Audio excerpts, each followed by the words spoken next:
Welcome to the Struggle for Black Equality, a series of conversations that attempt to answer the question, why has it been such a struggle for Black Americans to gain basic civil rights?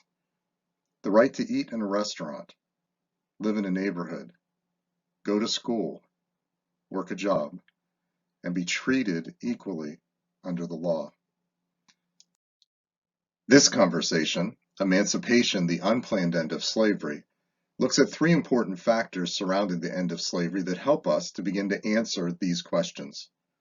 First, racial injustice and oppression existed in all parts of America at the time of emancipation. Second, the Emancipation Proclamation was a military strategy designed to end the Civil War and not to end slavery. Third, the 13th Amendment, which ended slavery, was a political necessity accomplished only with minority support. We conclude that the American people never developed a strong moral consensus to end slavery. Rather, a set of political, military decisions set in motion events that would make the end of slavery a political necessity. Therefore, freedom for millions of slaves occurred without careful thought or proper planning.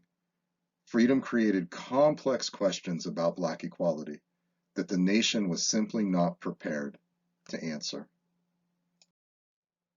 The disturbing words of Abraham Lincoln, one of the most forward thinkers on race in his time, help us to understand the pervasiveness of racial bias at this point in history. Lincoln said in 1858, "I will say then that I am not, nor ever have been, in favor of bringing about in any way the social and political equality of the white and black races. That I am not, nor ever have been, in favor of making voters or jurors of Negroes, nor of qualifying them to hold office, nor to intermarry with white people."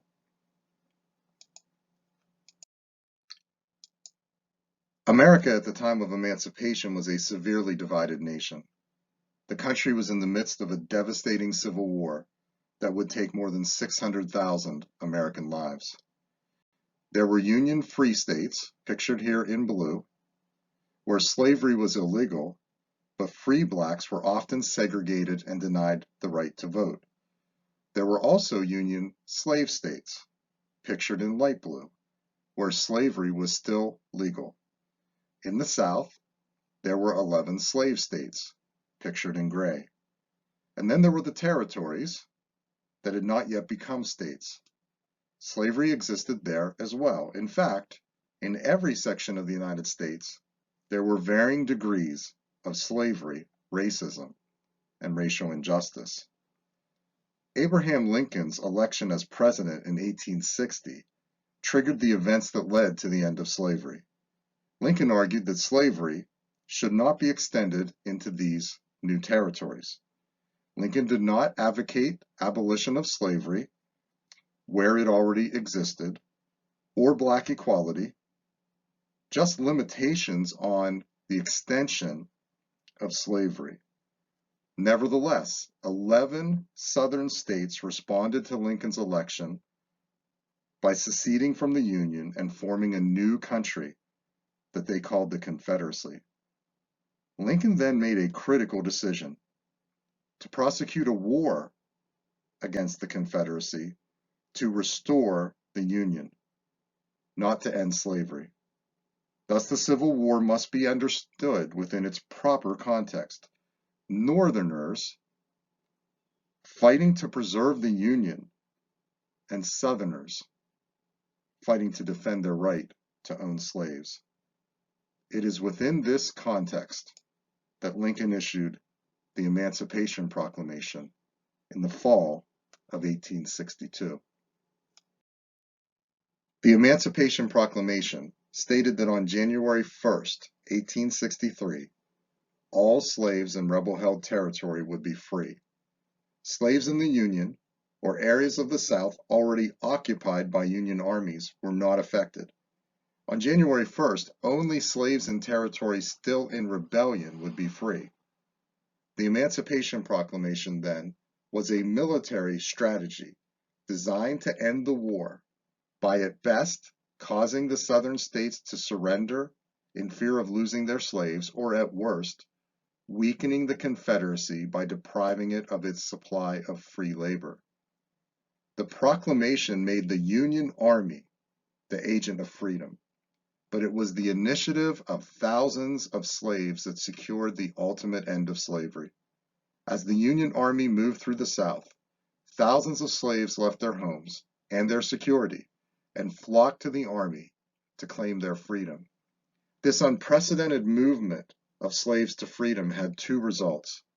It created a massive humanitarian crisis, thousands of people with no shelter or provisions that the Army was unprepared to handle, and it made the continuation of slavery after the war impossible.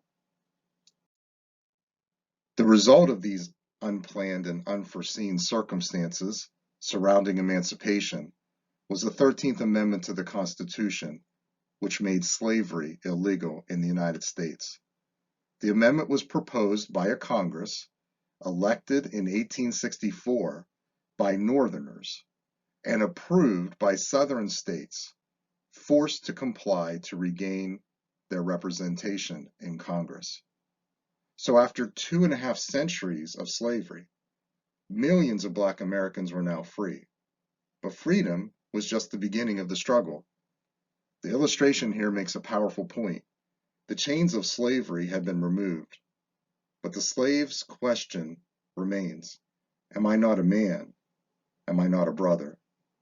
In freedom, would Black Americans be treated as men and women, brothers and sisters? Would former slaves be treated like everyone else in society? Based on the circumstances of emancipation, it is clear that America was not well prepared to answer these questions. The Black abolitionist Frederick Douglass articulated the concerns of freed slaves. When he wrote, the freed slave, quote, was free from the individual master, but a slave to society. He had neither money, property, nor friends. He was free from the old plantation, but he had nothing but dusty road under his feet. He was free from the old quarter that once gave him shelter, but a slave to the rains of summer and the frosts of winter. He was turned loose, naked, hungry, and destitute to the open sky.